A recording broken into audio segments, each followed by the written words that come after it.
Romanos capítulo 1, versículo 8.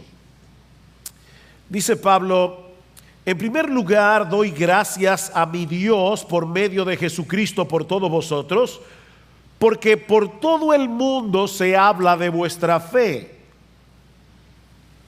Pues Dios, a quien sirvo en mi espíritu en la predicación del evangelio de su Hijo, me es testigo de cómo sin cesar hago mención de vosotros siempre en mis oraciones, implorando que ahora, al fin, por la voluntad de Dios, logre ir a vosotros, porque anhelo veros para impartiros algún don espiritual a fin de que seáis confirmados, es decir, para que cuando esté entre vosotros nos confortemos mutuamente cada uno por la fe del otro, tanto la vuestra como la mía.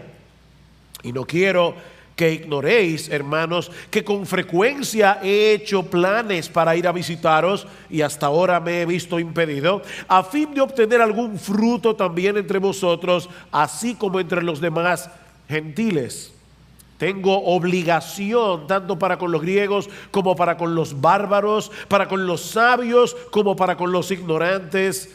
Así que por mi parte ansioso estoy de anunciar el evangelio también a vosotros que estáis en Roma.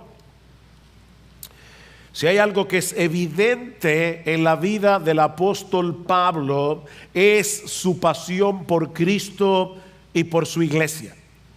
Esto es algo que se percibe fácilmente al leer cualquiera de sus cartas, incluyendo esta carta a los romanos que comenzamos a estudiar la semana pasada.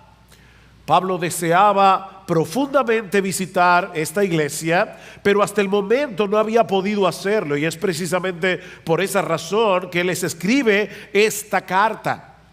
Aunque él no los conocía personalmente, deseaba bendecirlos con el evangelio, y ya que no había podido ir, entonces decide hacerlo por escrito. Ahora, Romanos, que es una carta bastante profunda, no es un ensayo teológico escrito a un grupo de estudiantes en un seminario. Es una carta escrita a un grupo de creyentes comunes y corrientes como tú y como yo. Pero Pablo conoce la importancia de tener una comprensión adecuada del evangelio y de sus implicaciones, y de ahí la urgencia de enviarles esta carta, que, como decía, por momentos se torna profunda teológicamente hablando. Pablo quería llevar a cabo la encomienda apostólica que él había recibido del Señor. Recuerden que estudiamos la semana pasada en el versículo 5 cómo Pablo dice que Cristo mismo lo había constituido como un apóstol con el propósito de promover la obediencia a la fe entre todos los gentiles por amor a su nombre. Pablo anhelaba ver a hombres y mujeres de todas las naciones, los gentiles, con este tipo de fe que produce obediencia, y todo eso para que el nombre de Cristo pudiera ser exaltado, pudiera ser magnificado en medio de ellos. Este hombre que había sido un perseguidor de la iglesia, este hombre que odiaba a Cristo con todo su corazón, había sido convertido, había sido transformado, y ahora Pablo amaba a Cristo con tal pasión que él quería que Cristo fuera conocido, amado, servido, glorificado, alabado, exaltado en todas las naciones. Esa era la pasión que consumía y controlaba el corazón del apóstol Pablo, y esa pasión por Cristo producía al mismo tiempo un deseo genuino y profundo de bendecir a la iglesia por la que Cristo murió, como vamos a ver en este pasaje. Una cosa no puede ser divorciada de la otra. Aquellos que aman a Cristo con pasión, que de verdad aman a Cristo con pasión, aman apasionadamente la iglesia por la que Él murió. Aman apasionadamente esa iglesia que es el objeto del amor de nuestro Señor, como vemos en Efesios capítulo 5, cuando Pablo le dice a los esposos: maridos, amad a vuestras mujeres, así como Cristo amó a la iglesia y se entregó por ella para santificarla. Es imposible amar a Cristo y no amar a su iglesia. Y es esa pasión por Cristo y por la iglesia lo que se encuentra en el trasfondo de este pasaje, que podemos dividir en tres partes. En el versículo 8, Pablo da gracias a Dios por estos creyentes en Roma. En los versículos 9 al 13, Pablo revela a estos hermanos el anhelo que tenía de ir a visitarles. Y en los versículos 14 y 15, Pablo nos muestra qué era lo que lo movía a tener ese deseo tan intenso. Eso es básicamente lo que nosotros encontramos en este pasaje. Vean una vez más el versículo 8. En primer lugar, doy gracias a mi Dios por medio de Jesucristo, por todos vosotros, porque por todo el mundo se habla de vuestra fe. Pablo escribió Romanos probablemente un poco más allá del 55 después de Cristo. Así que no habían pasado ni 30 años después de la muerte de Cristo y de su resurrección, y ya el evangelio había llegado a la capital del imperio. Eso era algo tan impresionante, era tan sorprendente, que la noticia, dice Pablo, se había esparcido por todo el mundo. Los cristianos en otras partes comentaban el hecho tan extraordinario de que en tan poco tiempo el evangelio haya alcanzado un lugar de tanta importancia estratégica y al mismo tiempo tan corrupto y tan depravado como la ciudad de Roma. Roma era algo así como la ramera del mundo. Roma era la fábrica de ídolos del mundo en aquellos días. Y ya el evangelio había llegado allí. Habían cristianos en Roma. Había una iglesia en Roma. Y aunque Pablo no había sido el instrumento usado por Dios para la fundación de esta iglesia, esto llenaba su corazón de gratitud. Yo doy gracias a Dios. Yo doy gracias a mi Dios. Ahora, no deja de ser interesante, mis hermanos, al leer el versículo 8. Y hay varios detalles aquí que yo quiero resaltar en esta mañana. Este es uno de ellos. Que Pablo no da gracias a los predicadores que habían llevado el evangelio a Roma. Pablo nos dice aquí: yo le doy gracias a mi Dios de que hubo hombres valientes, dispuestos a llevar el evangelio de Jesucristo al corazón mismo del imperio. Qué bueno que existen tales hombres en la iglesia. No. Pablo tampoco da gracias a los hermanos de Roma por haber creído en Jesús. Los alabo, creyentes de Roma, por vuestro compromiso con la fe de Jesucristo. No hay nada de qué gloriarnos en el hecho de haber creído, porque la fe es un don de Dios. Efesios capítulo 2, versículo 8 y 9, Pablo dice: porque por gracia sois salvos por medio de la fe, y esto no de vosotros, pues es un don de Dios, es un regalo de Dios, no por obras, para que nadie se gloríe. Como vimos el domingo pasado, el evangelio tiene su origen en Dios, y aún nuestra fe en el evangelio es un regalo de Dios. Es por eso que Pablo da gracias a Dios por medio de Jesucristo. ¿Notaron eso? Doy gracias a mi Dios por medio de Jesucristo, por la fe de estos creyentes. El Señor Jesucristo es el mediador a través del cual nosotros tenemos acceso a la presencia de Dios para orar y darle gracias. Miren, mis hermanos, nosotros ni siquiera podríamos acercarnos a Dios para manifestarle nuestra gratitud de no ser por Jesucristo. No podríamos. De no ser por la mediación de Jesús.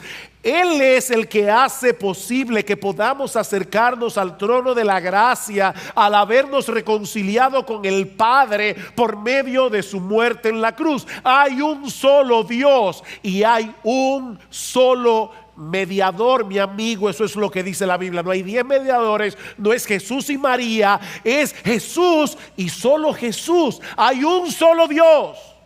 Y hay un solo intermediario, hay un solo puente, hay un solo mediador que nos lleva a la presencia misma de Dios. De manera, mis hermanos, que la salvación es del Señor, de principio a fin. Y por lo tanto, solo Él merece la gloria. Sin embargo, al mismo tiempo, nosotros vemos en este pasaje que a Pablo se le había encomendado la tarea de promover la obediencia a la fe entre los gentiles, como dice el versículo 5.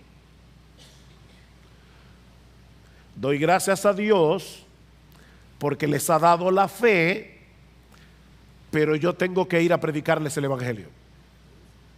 ¿Se dan cuenta?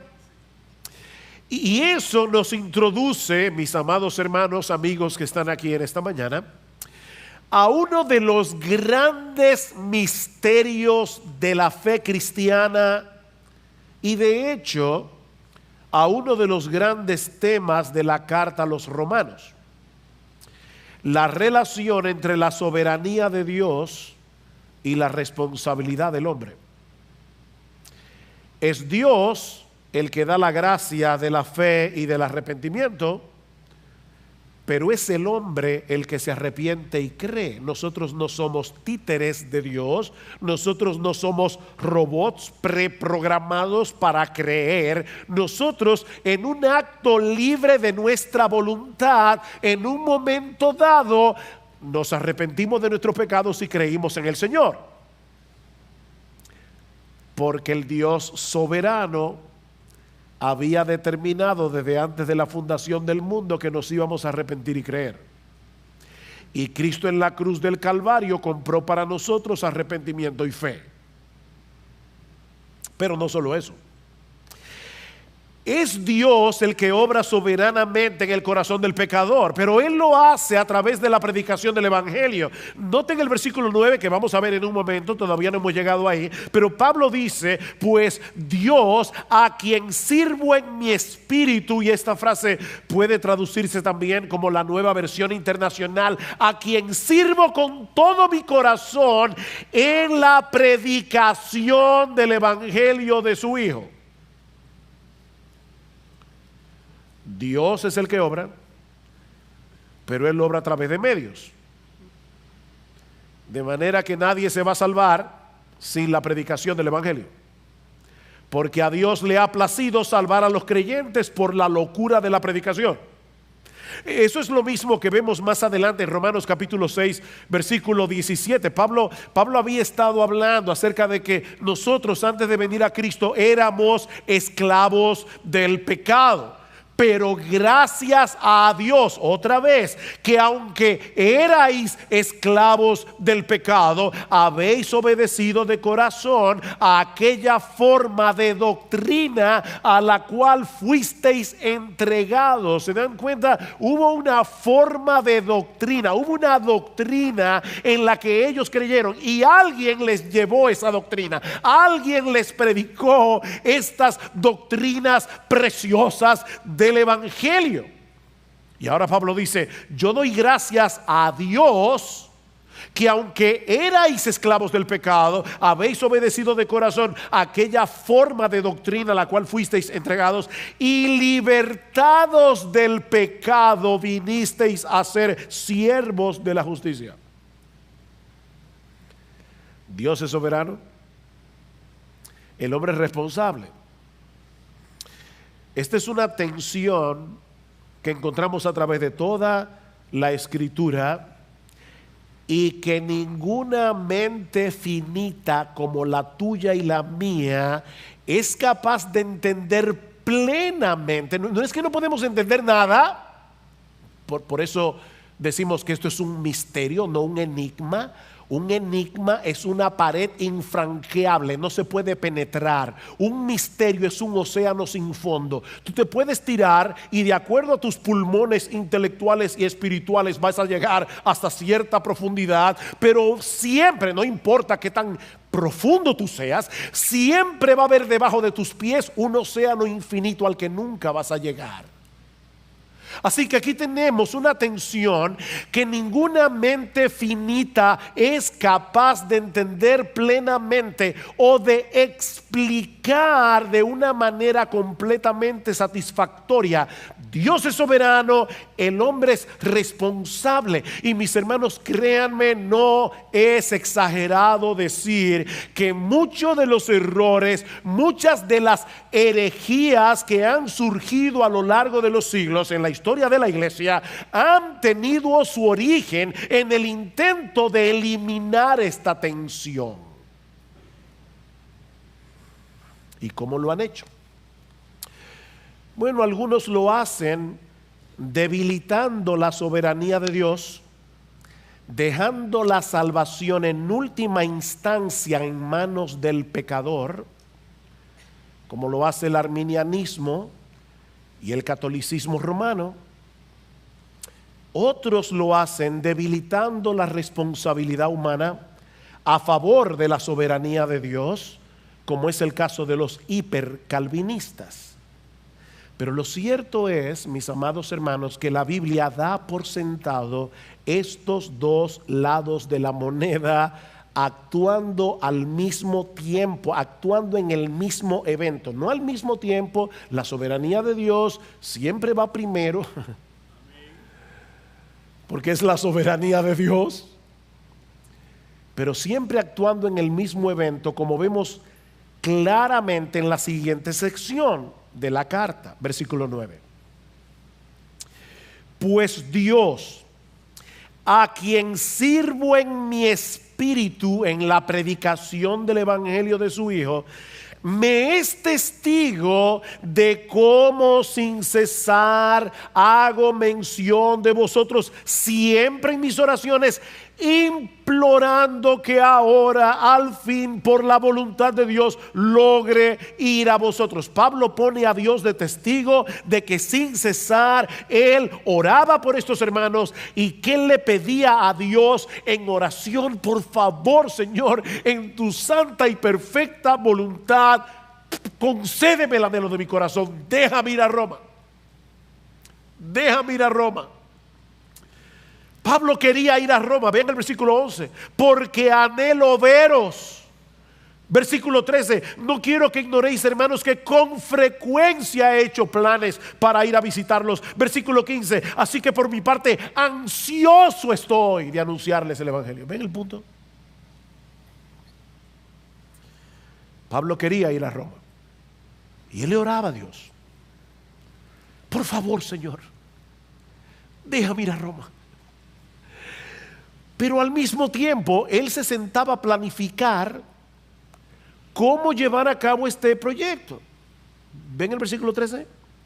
Otra vez, no quiero que ignoréis, hermanos, que con frecuencia he hecho planes para ir a vosotros a visitarlos, y hasta ahora me he visto impedido a fin de obtener algún fruto también entre vosotros, así como entre los demás gentiles. Tal parece que la razón por la que Pablo se había visto impedido de llegar a Roma era que él no había completado su obra evangelizadora en Grecia y en sus alrededores. Más adelante en Romanos capítulo 15 versículo 19, Pablo dice que desde Jerusalén y por los alrededores hasta el Ilírico he predicado en toda su plenitud el evangelio de Cristo. Pero ahora escuchen lo que sigue diciendo: por esta razón muchas veces me he visto impedido de ir a vosotros. ¿Ven? Él estaba en otra cosa, él tenía otras responsabilidades, pero ahora, no quedando ya más lugares para mí en estas regiones, y puesto que por muchos años he tenido un gran deseo de ir a vosotros, cuando vaya a España iré a vosotros. Romanos 15, 22. Pablo tenía años deseando ir a Roma. y se lo había pedido a Dios en oración una y otra vez. Pero al mismo tiempo, él se sentaba a planificar el viaje. Ustedes se dan cuenta, hermano, que en la mente de Pablo no había ninguna contradicción entre esas dos cosas, entre su determinación de llegar a Roma y su confianza en la soberana voluntad de Dios. Él hacía planes y oraba y hacía planes. Su convicción de que él debía orar por este viaje, porque Dios a final de cuentas era el que iba a obrar, no llevaba a Pablo a quedarse de brazos cruzados a esperar que las cosas sucedieran. Él hacía planes en oración. Así que, mis hermanos, en vez de tratar de desentrañar el misterio de la soberanía divina y la responsabilidad humana, Pablo aprendió lo que tú y yo debemos aprender si de veras queremos tener pasión por Cristo y por su iglesia. Debemos aprender a vivir en esa tensión, sabiendo que debemos orar y que debemos planificar y actuar. Porque lo que Dios ha decretado que ocurra va a suceder en el contexto de la actuación responsable de los hombres. Ponérselo de esta manera. Miren, como dice John Piper, si Dios ha decretado que un hombre muera por un balazo, él no va a morir hasta que la bala sea disparada. Es así de simple. Hasta que alguien no haga ¡pum! Como decía el otro día un hermano, después del famoso problema con los Boeing, esos Max, yo viajaba ese mismo día y un hermano me mandó una nota diciendo, a mí no me dan miedo los aviones, gracias al Señor, pero él, previendo que tal vez me daba miedo, me dijo, Sugel, no te preocupes, recuerda que tú eres inmortal hasta que Dios lo decida. ¿Está bien? Qué bueno saber eso. Debemos orar, debemos planificar y debemos actuar. Son tres patas de la misma mesa. Santiago capítulo 4. Vamos ahora los que decís, hoy mañana iremos a tal ciudad y estaremos allá un año y traficaremos y ganaremos, cuando no sabéis lo que será mañana. Mi papá siempre decía, calculen el moquillo. Y lo que él quería decir era que hay individuos que toman un papel y un lápiz y dicen, voy a comprar 3 gallinas, las gallinas van a poner tantos huevos, de los huevos van a salir tantos gallos, y en una hora tienen una granja. Y de repente resulta que la gallina que compraron le da moquillo y se murió. Y papi siempre decía, calcula el moquillo, tú no sabes lo que será mañana. Y eso es lo que está diciendo en Santiago, en palabras menos teológicas, está diciendo, calcula el moquillo. Tú no sabes lo que será mañana, porque ¿qué es vuestra vida? Ciertamente es neblina que se aparece por un poco de tiempo y luego se desvanece. En lugar de lo cual deberíais decir, si el Señor quiere, viviremos y haremos esto o aquello, dice Santiago. Hay un esto y un aquello que yo debo planificar y que yo debo llevar a cabo, pero reconociendo al mismo tiempo que como no tenemos control de todas las cosas, es si Dios quiere que viviremos y haremos esto o aquello que hemos planificado. Pero el esto y el aquello lo tienes que planificar tú. O sea, Dios te dio una cabeza para pensar y te dio un cuerpo para actuar. Y aunque no sabemos exactamente cómo funciona, cómo interacciona la soberanía de Dios y la voluntad del hombre, haz lo que tú tienes que hacer. Es como el famoso texto de Filipenses capítulo 2, versículo 12, donde Pablo nos exhorta a ocuparnos en nuestra salvación con temor y temblor. ¿Quién debe ocuparse en su salvación con temor y temblor? ¿Quién? ¿Quién? Es una pregunta. Y yo espero que ustedes me respondan. Nosotros, ocuparnos nosotros en nuestra salvación y con temor y con temblor. ¿Saben por qué Dice Pablo, porque Dios es el que en vosotros produce así el querer como el hacer por su buena voluntad. Pablo oraba, Pablo planificaba, y ahora viene la pregunta del millón. Respondió Dios la oración de Pablo. Señor, yo quiero ir a Roma, yo quiero ir a Roma. Sí, la respondió. Pero en el tiempo y en la forma en que Dios soberanamente decidió hacerlo. Pablo quería ir a Roma una vez, fue 2 veces. Así que el Señor respondió más abundantemente. 2 veces. Y gratis, porque fue preso. O sea, él le decía, Señor, yo quiero ir a Roma. Dios le dijo, mi bien, yo te voy a llevar. En su momento lo llevó 2 veces preso con guardaespaldas, pagados por el imperio, custodiado.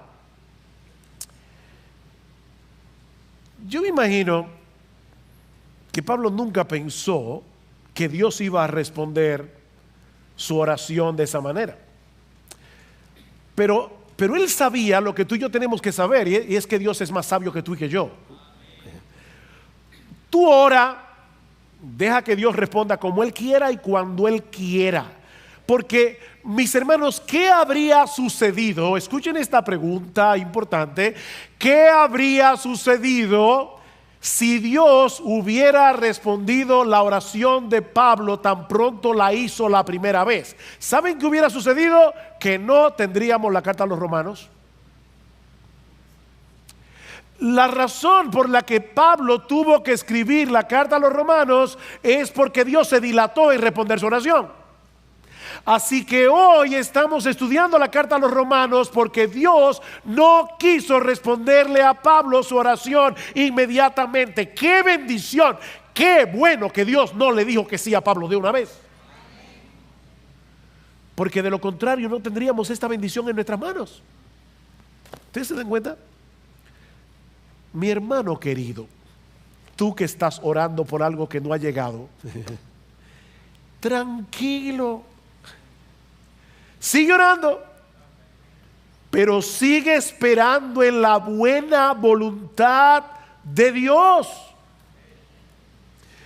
De manera que al pedirle algo a Dios en oración debemos esperar con mansedumbre, humildad, que Él responda en su tiempo y a su manera. ¿Saben que orar es una aventura?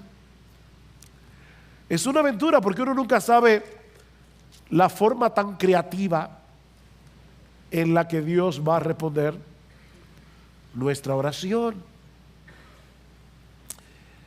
Pero no dejes de orar. Porque la Biblia dice en Santiago capítulo 4 versículo 2 que no tenemos lo que deseamos porque no pedimos. En la soberanía de Dios, Él ha decretado hacer lo que Él va a hacer a través de nuestras oraciones. Pastor, yo no entiendo. No hay problema, yo tampoco.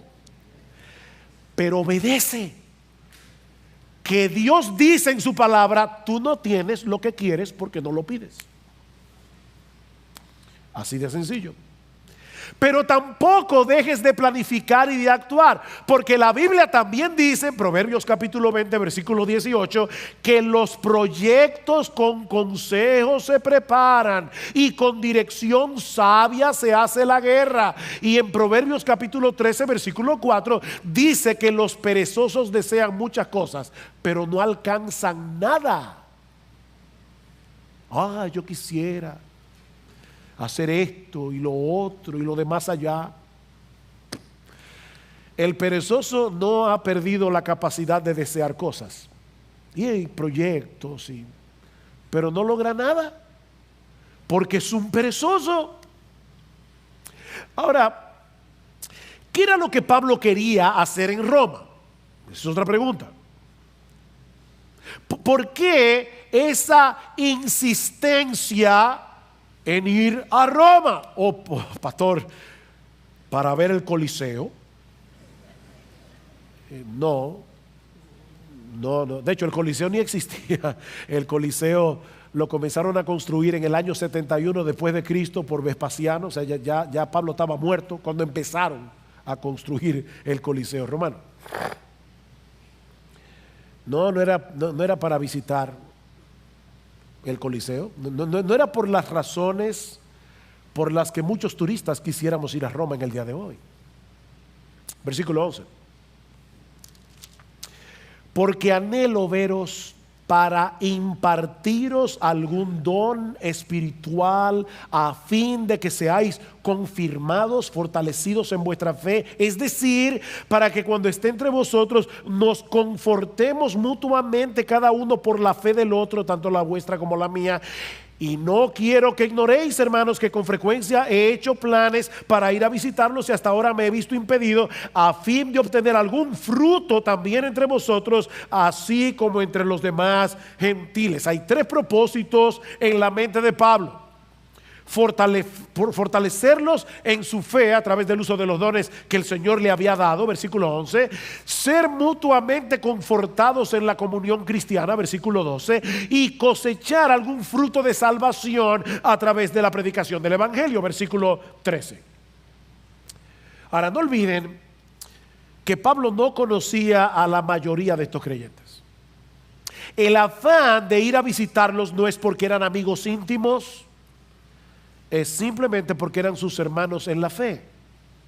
Pablo anhelaba bendecir al pueblo de Dios con los dones que el Señor le había dado. Y aunque él era un apóstol de Jesucristo, ¿sabes qué, mi amado hermano de Iglesia Bíblica del Señor Jesucristo? Ese es el sentir que debería tener todo cristiano.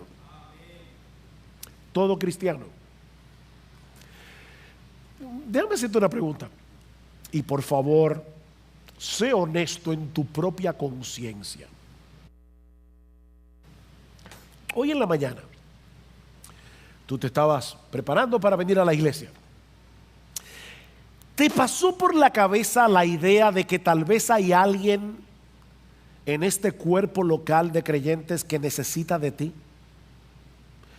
De tal manera que tú le dijiste: Señor, voy a la iglesia y no voy únicamente a oír tu palabra, yo voy también a bendecir a otro porque soy parte de un cuerpo. Por favor, Señor, muéstrame en qué manera yo puedo bendecir a mis hermanos. Porque en Hebreos capítulo 10, versículo 23 en adelante, dice que esa es una de las razones por la que no debemos dejar de congregarnos, como algunos tienen por costumbre, para poder exhortarnos mutuamente, dice el autor de la carta a los Hebreos. Pablo no conocía a estos creyentes, pero él quería bendecirlos. ¿Saben cuál es mi trabajo aquí hoy en la mañana? Mi trabajo es equiparte a ti para que tú hagas la obra del ministerio. ¿No es eso lo que dice Pablo en Efesios capítulo 4 versículo 11? Y el mismo Cristo os dio que algunos sean pastores maestros a fin de equipar a los santos para la obra del ministerio. Todos los santos hacen la obra del ministerio. Nosotros deberíamos anhelar ver a otros creyentes fortalecidos, ver a otros creyentes creciendo en su fe y dando fruto, aunque no sean amigos cercanos. Simplemente porque amamos a Cristo, porque amamos su iglesia, porque amamos ver su imagen más claramente reflejada en nosotros y en otros. Y yo te pregunto, mi hermano, ¿de verdad tú deseas eso? Pero ahora escucha una de las declaraciones más sorprendentes de esta sección. Versículo 12 otra vez. Es decir, yo quiero ir a Roma para confirmarlos. Es decir, alguien dice que de repente Pablo detuvo la pluma y dijo: uy, esto suena muy unilateral. El Espíritu Santo lo guió a escribir esto.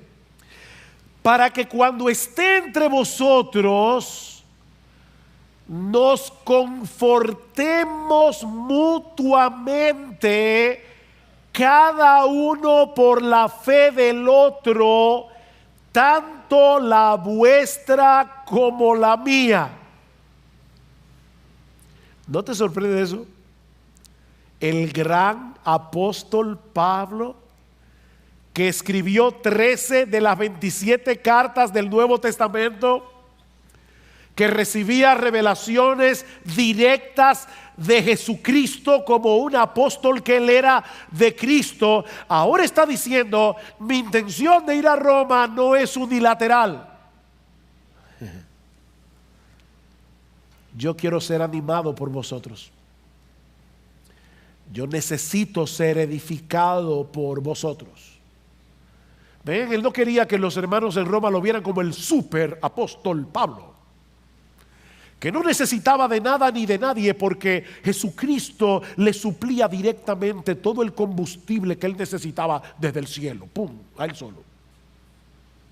No. Pablo era un cristiano, como tú y como yo. Era un ser humano, con luchas, con tentaciones, con debilidades, con temores. Cuando Pablo escribe su primera carta a los Corintios, él les confiesa que estuvo entre ellos, oigan esto, con debilidad, con mucho temor y temblor. Pablo. Y lo grande es que él no le molesta decirlo. O sea, Pablo no era de esos creyentes que siempre tienen una sonrisa colgate. ¿Y cómo tú estás? En victoria. Siempre. Déjame decirte, los dominicanos, no sea tan hablador. Eso no es verdad. Eso no es verdad. Te estás engañando. Tú quieres dar una imagen. ¿Se acuerdan de esa película, de ese libro, perdón, que se hizo muy famoso? Lo que se acuerden van a revelar la edad. Es el libro de, creo que era de Eric Fromm. I'm okay, you are okay. Yo estoy bien, tú estás bien, todos estamos bien. Aquí todos estamos bien.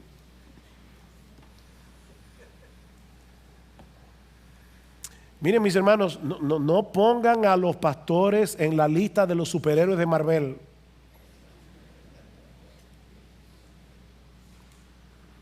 Porque son hombres de carne y hueso, con sus propias luchas, con sus aflicciones. Son hombres que necesitan aliento, son hombres que necesitan estímulo, son hombres que necesitan ser fortalecidos por otros cristianos, son hombres que necesitan ser edificados. Escuchen esta descripción del ministerio, Pablo, 2 Corintios 4. Pero tenemos este tesoro en vasos de barro. Oí en estos días una prédica que me envió mi hija. Wow, me chocó. Este hombre decía que en la época de Pablo hacían unas vasijas de barro con un tesoro adentro, un tesoro valioso. Ellos pensaban: si yo pongo este tesoro tan valioso en esta vasija que no cuesta nada, los ladrones no van a buscar ahí. Ahora, esas vasijas eran como las alcancías en el día de hoy. Para sacar el tesoro había que romperlas. Una vez alguien me dijo: Sugel, cuando Dios decide usar a un hombre, ese hombre va a sufrir mucho. Y eso no es para los pastores solamente.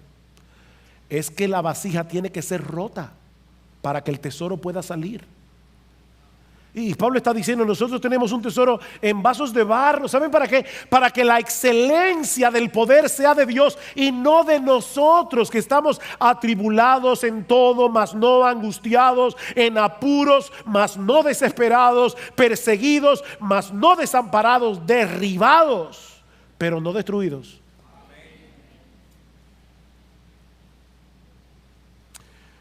Oh, mis hermanos, nunca dejen de ver a sus pastores como hombres necesitados de sus oraciones, de sus palabras de aliento y de edificación, porque ellos necesitan de ti, así como tú necesitas de ellos.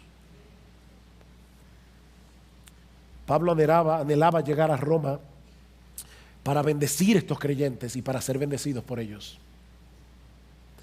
Y si Pablo lo necesitaba, nosotros lo necesitamos también.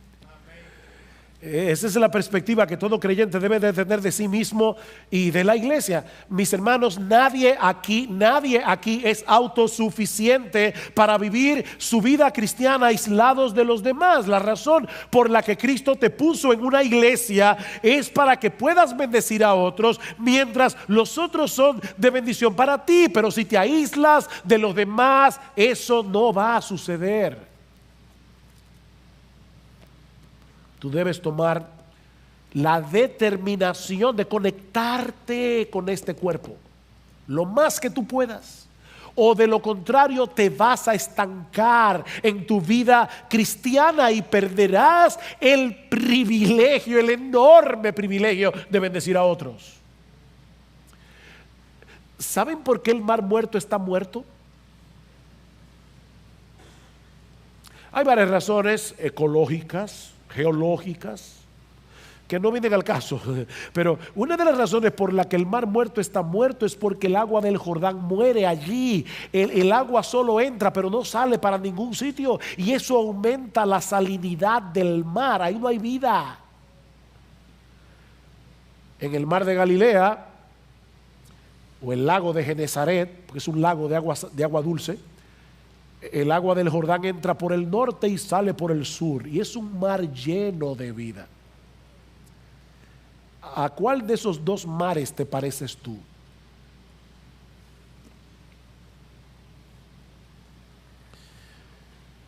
¿Eres de los que vienes a la iglesia los domingos únicamente a recibir el agua desde el púlpito? ¿O esa palabra resuena de tu corazón al corazón de otros cada semana? Pero hay algo más en nuestro texto que veremos más brevemente. Ya vimos que Pablo da gracias a Dios por estos creyentes en Roma. Ya vimos que Dios pide en oración a Dios la oportunidad de visitarles. Pero ahora Pablo quiere revelar a estos hermanos la motivación detrás de su anhelo, si quieren ponerlo de otro modo, la fuerza motora que mantiene en movimiento esa determinación en el corazón de Pablo. Versículo 14. Tengo obligación tanto para con los griegos como para con los bárbaros, para con los sabios como para con los ignorantes. Así que por mi parte, ansioso estoy de anunciar el evangelio también a vosotros que estáis en Roma. Me gusta más como lo dice la Reina Valera del 60. Y de hecho es más literal. Por lo menos la palabra que aquí se traduce como obligación es una palabra que significa deudor. Pablo dice, Reina Valera del 60, a griegos y a no griegos, a sabios y a no sabios, soy deudor. Soy deudor. El mismo Pablo que va a escribir más adelante en el capítulo 13 de Romanos, no debáis a nadie nada, sino el amaros unos a otros. Ahora les dice a estos creyentes de Roma, yo tengo una deuda en lo que respecta al evangelio. Pablo les escribe a los corintios y les dice, me es impuesta necesidad predicar el evangelio. Él tenía un sentido de obligación. Alguien va a decir, bueno, pastor, claro, él era un apóstol. Y es verdad, Pablo era un apóstol. Y esa era una de las razones por la que Pablo sentía obligación de predicar el evangelio. Pero ¿qué de ti de mí? Tú y yo no somos apóstoles. Y la mayoría de ustedes no son pastores. ¿Podemos nosotros identificarnos con estas palabras de Pablo? Y poder decir como él, yo soy deudor, yo debo el evangelio. Observa algo importante aquí, muy importante, muy importante. Mis hermanos, ¿de quién era deudor Pablo? Pablo dice, yo soy deudor. ¿Deudor de quién? ¿Se sentía Pablo que él era un deudor de Dios? No.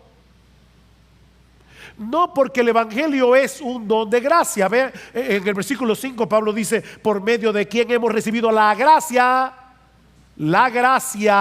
y el apostolado para promover la obediencia a la fe. Y más adelante va a decir que la salvación es por fe y para fe, como está escrito, mas el justo por la fe vivirá. La salvación es por gracia.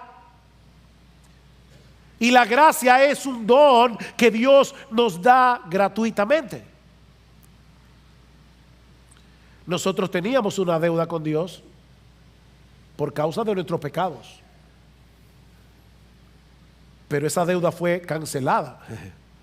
Esa deuda fue pagada hasta el último centavo por nuestro Señor Jesucristo. Así que la gracia no nos hace deudores de Dios, porque de lo contrario ya no sería gracia.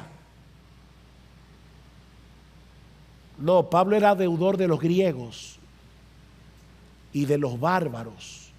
Los bárbaros era como los griegos veían a todo el mundo, porque ellos se veían como superiores, y por eso se inventaron la palabra bárbaro, que en griego suena igual que en español, bárbaro. Es como una gente que habla mucho disparate. Es una palabra onomatopéyica. ¿Se entendió, verdad? Las palabras onomatopéyicas suenan como lo que significan.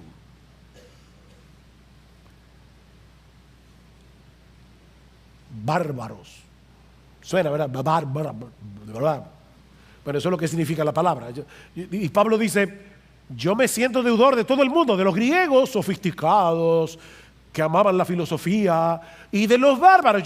Yo me siento deudor de los sabios, los médicos, los arquitectos, la gente rica, la gente de una clase social alta, y también me siento deudor de los analfabetos. Yo me siento deudor, yo soy deudor. No es que me siento, es que yo soy deudor. Pablo, ¿y cuándo tú adquiriste esa deuda? Bueno, el punto es este, mis hermanos. Ningún ser humano califica para ser merecedor de la gracia porque es por gracia. Y por lo tanto, cuando Dios te hace partícipe de su gracia, al mismo tiempo te hace deudor del resto de los pecadores que necesitan la misma gracia que tú. Porque todos están en la misma condición.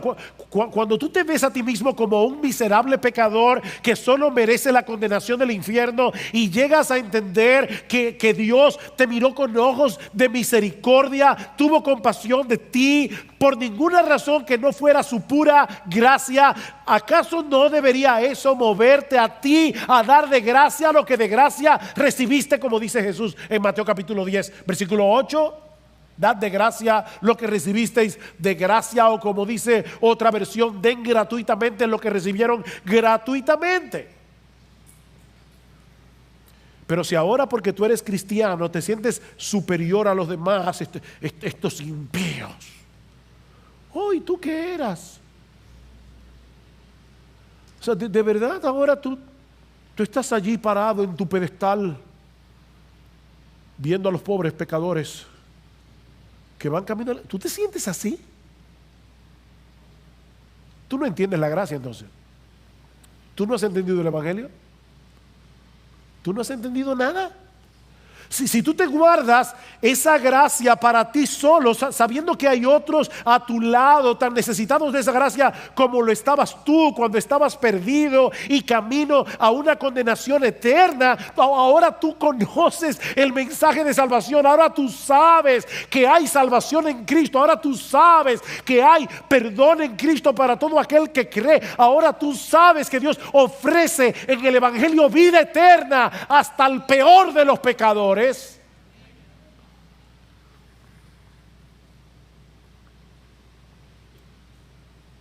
¿Y tú no quieres compartir eso? De verdad tendríamos razones para sospechar que tú no has entendido todavía lo extraordinariamente maravillosa que es la gracia de Dios en Cristo. Es una especie de deuda moral, pero es mucho más que eso. ¿Ustedes se acuerdan de aquellos dos leprosos que se estaban muriendo de hambre en un tiempo que había un asedio a la ciudad de Israel? Y de repente el campamento de los asirios, Dios les envió un temor tan grande que salieron huyendo, y estos israelitas dijeron: mira, ya vamos a donde los asirios, si nos toman prisioneros por lo menos nos van a dar de comer. Y cuando llegan encuentran el campamento vacío, porque los asirios habían huido, los sirios, perdón, habían huido, y estaba todo lleno de ropa, comida, y estos hombres comienzan a comer como unos desaforados. Y de repente uno de ellos le dice: no está bien lo que estamos haciendo, esto no está bien. Ahí hay un pueblo muriéndose de hambre y nosotros estamos aquí comiendo un banquete. Oh, mis hermanos, allá afuera hay un mundo muriéndose en sus pecados, y nosotros estamos aquí tranquilamente en aire acondicionado recibiendo un banquete cada domingo del Evangelio de Jesucristo. Es una deuda moral, pero es más que eso. Es más que eso. La gracia de Dios nos hace deudores, no a Dios, recuerden, a los que necesitan la misma gracia que tú. Esa gracia nos hace deudores, pero con una deuda que no es una imposición legalista, es una deuda de asombro, de gozo y de gratitud. Cuando los discípulos fueron amenazados para que no siguieran hablando más en el nombre de Cristo, ¿saben lo que ellos dijeron? No podemos dejar de decir lo que hemos visto y oído. No podemos. Si nos quieren matar, como hicieron con esos creyentes en Sri Lanka en la mañana de hoy, que nos maten, que no podemos. El Hijo de Dios se hizo hombre para obedecer perfectamente la ley de Dios en nuestro lugar. Luego fue a la cruz a pagar nuestra deuda con la justicia del Padre. Por causa de Él, todos nuestros pecados han sido perdonados. Él nos ha librado de la condenación del infierno. Él nos ha dado gratuitamente por gracia el don de la vida eterna. Y ahora ustedes pretenden que no digamos nada.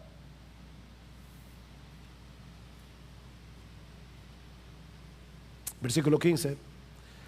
Así que, por cuanto soy deudor, pero un deudor gozoso,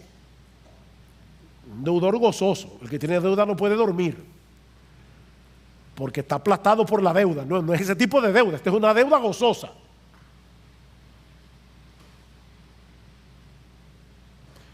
Por mi parte, ansioso estoy de pagar esa deuda. Ansioso, yo no veo la hora de llegar a Roma y decirle a estos romanos que hay salvación en Cristo, decirle a estos romanos que son adictos al poder, que se creen la última Coca-Cola del desierto, que el Evangelio es verdadero poder. Yo no veo la hora, ansioso estoy de anunciar el Evangelio también a vosotros que estáis en Roma. Y noten que no era simplemente para predicar el Evangelio a los perdidos. A vosotros que estáis en Roma, a los que recibieron la carta, que eran cristianos. Porque el mismo Evangelio que salva es el mismo Evangelio que santifica, es el mismo Evangelio. Y Pablo anhelaba profundamente ver a estos creyentes creciendo espiritualmente, fortaleciéndose en su fe, para que ellos también pudieran ser instrumentos en las manos de Dios para bendición de otros, como dice el versículo 12, para que seamos mutuamente confortados por la fe vuestra y por la mía. Si nos fortalecemos en la fe, vamos a poder confortarnos mutuamente. Los pastores no estamos llamados a hacer todo en la iglesia. Nosotros, como decía hace un momento, equipamos a los creyentes para que los creyentes hagan la obra del ministerio. Y ahora yo te pregunto, ¿tú percibes en ti esa misma pasión por Cristo y por su iglesia que Pablo evidencia en este pasaje. Te sientes compelido a bendecir a los otros con los dones y talentos que el Señor te ha dado. Es la meta de tu vida poder alcanzar aquello para lo cual tú fuiste alcanzado por Cristo cuando el Espíritu Santo aplicó eficazmente el Evangelio en tu corazón. Cristo te llamó para algo, Él tiene un propósito para ti. Y tú deberías anhelar que cuando te encuentres en el lecho de muerte, tú puedas decir como Pablo: Señor, sí, de manera imperfecta, porque todavía soy pecador, pero tú sabes, Señor, que yo he peleado la buena batalla. Tú sabes, Señor, que yo he acabado la carrera. Tú sabes, Señor, que yo he guardado la fe. Tú anhelas decir eso. Es tal tu asombro por esa bendita gracia de Dios que Él ha derramado sobreabundantemente en ti por medio de Cristo, que tú deseas dar a otros de gracia lo que de gracia recibiste. ¿A ti te asombra todavía el Evangelio? ¿A ti te asombra el Evangelio? En la medida en que tú ves este diamante, porque de hecho, la semana que viene es que vamos a hablar del versículo 16 y 17. Yo los exhorto a que inviten a todo el que ustedes quieran para predicarles que el Evangelio es poder de Dios para salvación. Pero fíjense la conexión. Pablo dice: yo estoy ansioso de ir a predicarles el Evangelio a vosotros que estáis en Roma, versículo 16, porque no me avergüenzo del Evangelio. En otras palabras, la razón por la que yo quiero ir a Roma a predicar el Evangelio es porque yo me glorío en el Evangelio. Es una forma de decirlo al revés. Al decir no me avergüenzo, está diciendo yo me glorío. Yo me glorío en este mensaje. No me avergüenzo. No me avergüenzo de decir que soy evangélico. No me avergüenzo de decir que yo he creído en Jesucristo. No me avergüenzo de decir que yo creo que yo iba camino al infierno y que Cristo me rescató por su muerte en la cruz. Yo no me avergüenzo de ese evangelio, porque ese evangelio es y seguirá siendo hasta que Jesucristo vuelva, poder de Dios para salvación.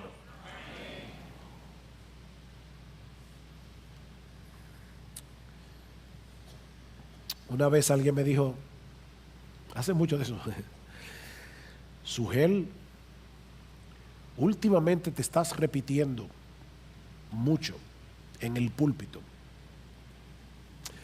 Bueno, los predicadores no deben estar repitiendo las mismas cosas, pero hay una cosa que los predicadores deben hacer cada domingo y que no va a cambiar nunca, y es predicar el Evangelio. Mi tarea no es venir aquí a hablar de profundidades misteriosas, no, y sorprenderlos, wow. No, mi tarea es, de la manera más sencilla posible, predicarles el Evangelio todos los domingos. Porque esa es la única manera en que ustedes van a poder crecer en su asombro, en su admiración por el Cristo del Evangelio. Y es a través de esa admiración que todos nosotros vamos a crecer a su imagen. Así que hasta que yo me muera, yo no voy a predicar otra cosa. El Evangelio es un diamante inagotable. Nunca vamos a decir, wow, ya lo entendí, ya lo vi. No, lo seguiremos viendo.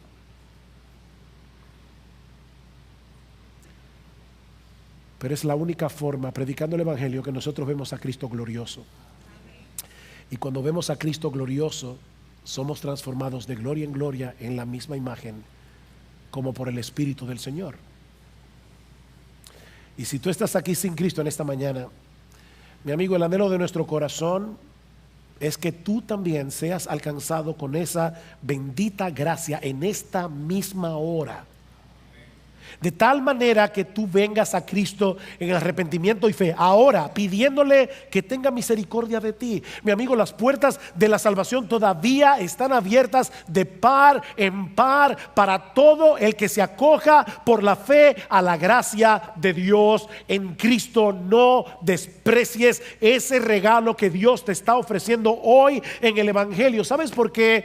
Porque nadie puede saber con certeza cuándo será la última vez que ese regalo le será ofrecido.